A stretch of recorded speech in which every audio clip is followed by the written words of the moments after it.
Hello and welcome to creating a skeleton map with PoseMaster for DAZ Studio. In my scene I've loaded Millennium Horse and Millennium Dog, and I'm going to show you how to apply a mill horse pose to a mill dog. Let's start by applying a horse pose to the horse. So in my content library in the Millennium Horse poses, I'm going to select the gallop, turn off limits, yes. Right, we've applied a horse pose to the horse. Let's try and apply the horse pose to the dog. If I double click, all we can see that happens is the dog's head moves. Let's undo, watch its head, and redo. Let's try a PoseMaster transfer. So I select Millennium Horse, copy, and I select Millennium Dog, and we paste recursive, and it has the same effect. At this stage, it looks like the only bone in Millennium Dog that's changed by the Millennium Horse pose is the head. And the reason for that, let's expand the two figures. There's the dog's head, and let's find the horse's head. There's the horse's head. The head happens to be the only bone that these two skeletons have in common. The rest are all named differently. So PoseMaster PoseMaster uses a skeleton map to transfer poses between different skeletons. Right, before we can create a skeleton map to transfer the horse poses to the dog poses, we need to inspect and understand the differences between the two skeletons. So let's start off at the root. We can see Millennium Dog has a hip, that's the root node for the skeleton. Millennium Horse has a pelvis. So obviously we'd need to map the Millennium Horse pelvis to the Millennium Dog hip.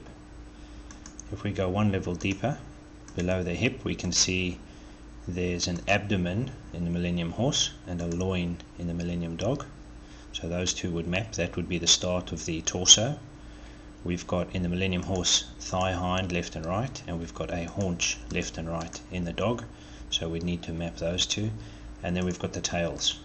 Now, if we zoom down into the tail, we can see there are many tailbones. I think there are about 12 or 15 in the horse, and there are also quite a number in the dog.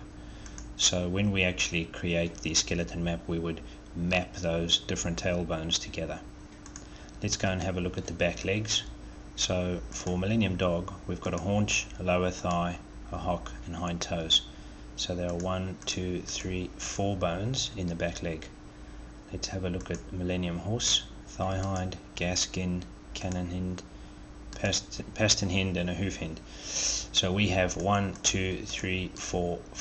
bones here and 4 bones in the dog. So we can see that the horse has an extra bone in its back leg. We'd have to come up with a mapping between these different bones. Now you will see when we create the skeleton map, we can map multiple bones from the horse to one of the dog bones. Let's go and have a look at the torso. So under the dog, we've got the loin, back, chest, neck base, neck crest, and head. And here we have an abdomen, chest, and then 3 neck bones in the head. So the abdomen and chest in the horse should map to the loin and the back and the chest in the dog. So the dog has an extra bone in its torso. The horse has 3 neck bones and the dog has 2 neck bones. So we would also need to map the 3 neck bones to the 2 neck bones. And then we have the head. Now if we look what's below the head, we've got in the dog just the eyes. In the horse we've got the ears, the eyes, and then a lot of different mane bones. That's for the horse's mane. Now we don't have a mane in the dog, so we can actually ignore these different bones in the horse when we are creating the skeleton map. Now we can go and have a look at the front legs. So there's the shoulder blade in the dog, and there's the shoulder in the horse, so we would map those two together. And then in the horse we've got 6 bones, and in the dog we have 1, 2, 3, 4, 5 bones. So again, the horse has got an extra leg, an extra bone in its front legs that we would need to map to the dog front leg bones. So once we've made that analysis, we understand how the different skeletons are structured, what we can then do is create a skeleton map.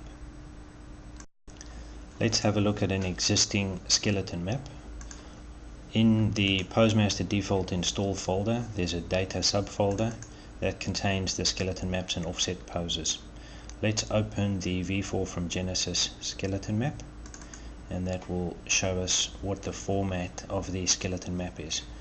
So we've got the source figure and the target figure. In this case, it's V4 from Genesis. So the source figure is Genesis and the target figure is V4. That maps Genesis bones to V4.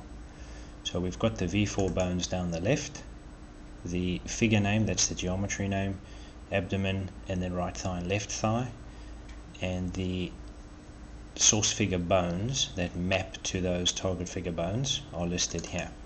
So in this case, when we apply this skeleton map, PoseMaster will take the Genesis figure transforms and apply them to the Victoria 4 figure.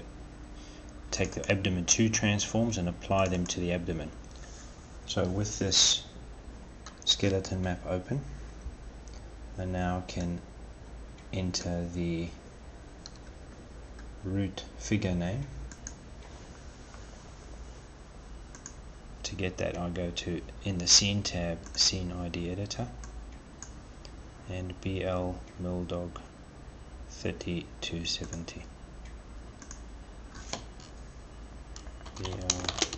Milldog 3270, and I'll do the same for the horse. And now I'm going to proceed doing the bone mapping. So the dog's hip gets mapped from the horse's pelvis, so the dog's hip, and there the horse's pelvis. The dog's loin should get mapped from the horse's abdomen. So the dog's loin gets mapped from the horse's abdomen. I'm going to fast forward now. Right, I've gone and entered all of the bone mappings in here, as you can see. I just wanted to show you what I've done with multiple bone mappings. So the Millennium Dog's neck crest has 2 bones mapped to it. Remember, Millennium Horse had 3 neck bones, neck 1, 2 and 3, and Millennium Dog had only 2, the base and the crest. So what I've decided to do is to map the neck 2 and the neck 3 bone to neck crest. What that means is neck crest will be rotated by the rotation on neck 2 plus the rotation on neck 3. So that ensures that Millennium Dog's head is positioned correctly when we apply the pose. To map multiple bones, we use commas to separate them, and there are no spaces. It's also possible, if you wish, to map a horse bone onto multiple dog bones. We had that example where we mapped the Genesis pelvis onto Victoria 4's left thigh and right thigh. So I've saved that file, milldog from millhorse.skl. That's a skeleton map mapping the millhorse skeleton to the milldog skeleton. Now let's go back and try to reapply the pose that we tried to apply earlier. So my Millennium Horse is still in the right pose. I'm going to select PoseMaster copy and copy that to the default location. Now I select Millennium Dog and PoseMaster paste. We're pasting the copied default pose, all transforms recursive, and now we choose our newly created milldog from millhorse skeleton map. I click accept, and as you can see, more than just the dog's head has moved this time. But as you can see, we have applied the Millennium Horse bone transforms to nearly all of the relevant dog transforms. Let's hide the Millennium Horse. There we go. Right, that concludes our tutorial on creating skeleton maps.